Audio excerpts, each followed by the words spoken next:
Hi, I'm Steve Spaulding, Director of Care Services for the Greater Philadelphia chapter of the ALS Association. I wanted to take a few minutes to talk to you today about our response to the coronavirus and what we're doing in our region to try to protect folks with ALS, their caregivers, their loved ones, and everyone working with them. One of the main areas that we had to look at early on and we've made some changes for is related to exposure. Preventing exposure for folks who have any kind of medical condition and are compromised in any way is critical for the coronavirus, as you've probably seen on the news or read about. And so one of the things we've done to try to mitigate that and ensure that we do not inadvertently expose folks to the coronavirus is to suspend in-person services for the time being until we see what the situation is as we go forward. As a result of that, we don't have home visits right now. We're not able to do a lot of our in-person meetings with you folks, and some of our events are impacted. What's important is not only suspending those things to ensure we don't inadvertently expose you to the coronavirus, but also to see how we can make sure that we serve you and make sure that your needs are met.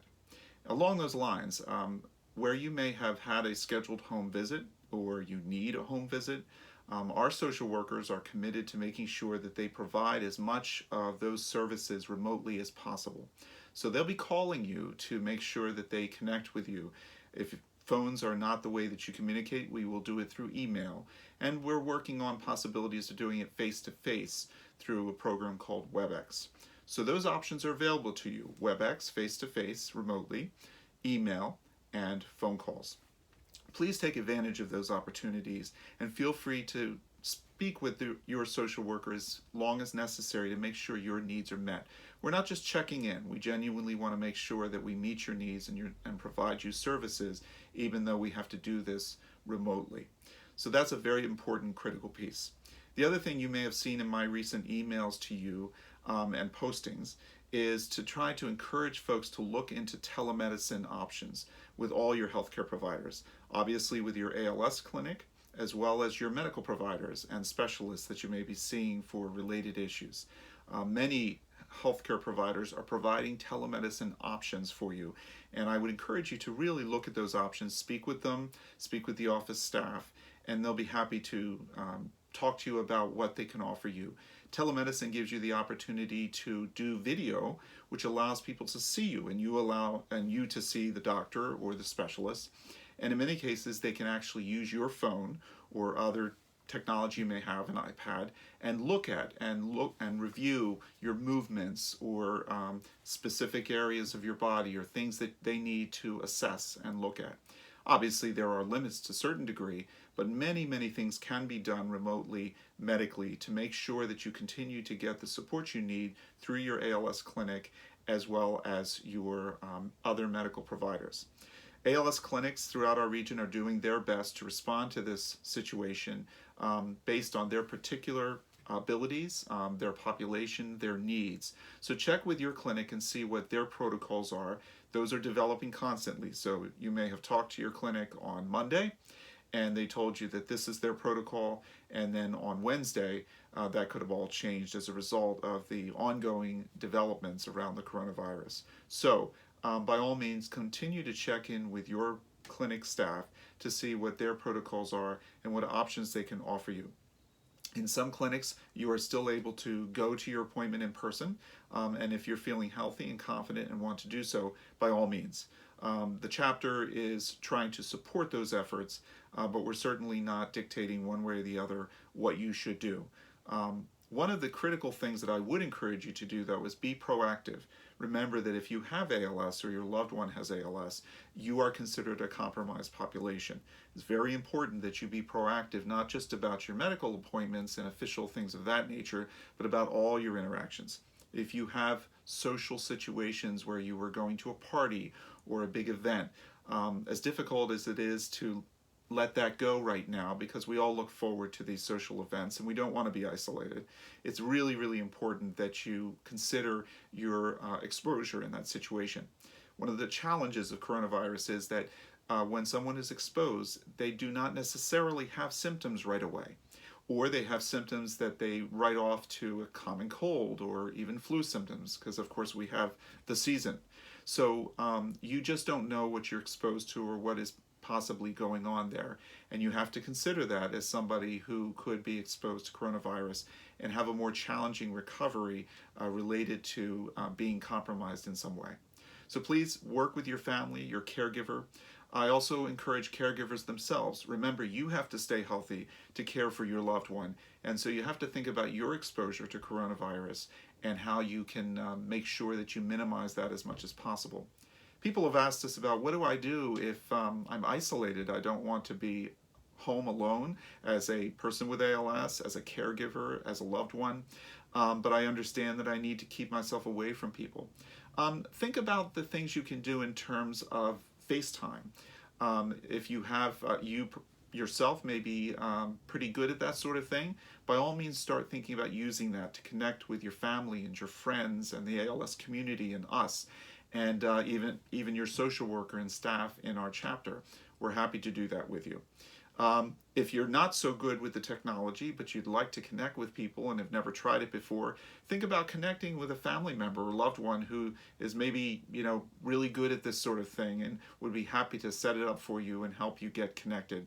And if you don't have that option, reach out to us at the chapter and we'll work with you and see what we can do to help you to look at your options and figure out how you can connect with people and make sure that you're not being isolated and alone in these situations as much as we reasonably can.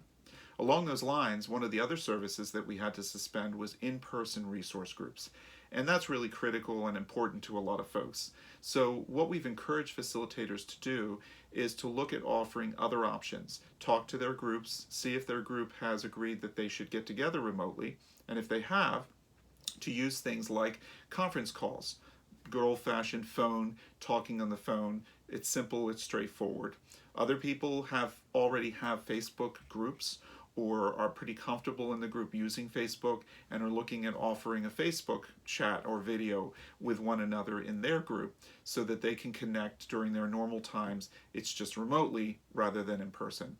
And then we also have a WebEx tool that we can offer your facilitators to use to do your group. Each group and each facilitator works with their specific group to decide if this is something they want to do and are able to do. So check with your facilitator to see if they can work with you on that. If for some reason you've never attended a group and you're new to that, by all means call us, call your social worker, call me. We're all happy to assist you, and we will look into that and see if we can get you connected with a group that is currently meeting remotely. And then as soon as this whole situation blows over, we'll meet in person again. And that brings me to my next follow-up, and that is that all of our in-person services that are currently suspended will continue in person as soon as possible. So this is an abundance of caution to ensure we do not inadvertently expose anyone to the coronavirus, God forbid. And at the same time, to make sure we do our best to offer you services and support during this time, and then to start those services again in person as soon as we reasonably can. We don't have dates for that, as you might imagine, because we have to see what happens with the coronavirus outbreak and when things resolve to a safe level where we can ensure we're not exposing you or putting you in any kind of danger or your loved ones. So that's the situation.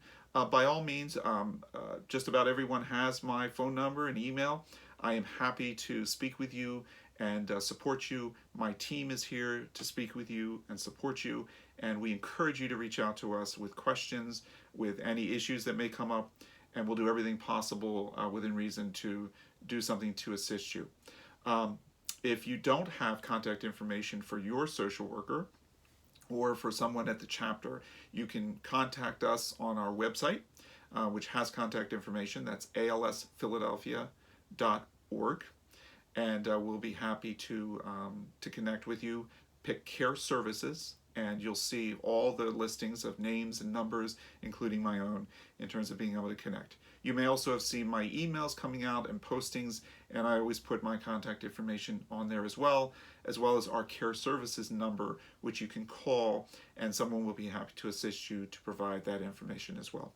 I'll try to continue to update you as often as possible with what the latest and greatest is. As you know, this is a day-to-day thing and things are changing constantly. But as we speak, these are the decisions we've made to try to keep you safe and keep your loved ones safe and provide support and guidance to the best of our ability.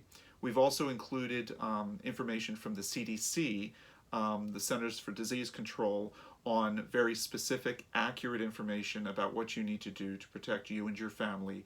And we encourage you to look at that so that you have the best and most accurate information, given some of the things that are on Facebook that may or may not be so accurate for you. We encourage you to look at that so that you know what correct clinical information is about the coronavirus, and you can accurately and best protect yourselves and your loved ones. Thank you. Take care.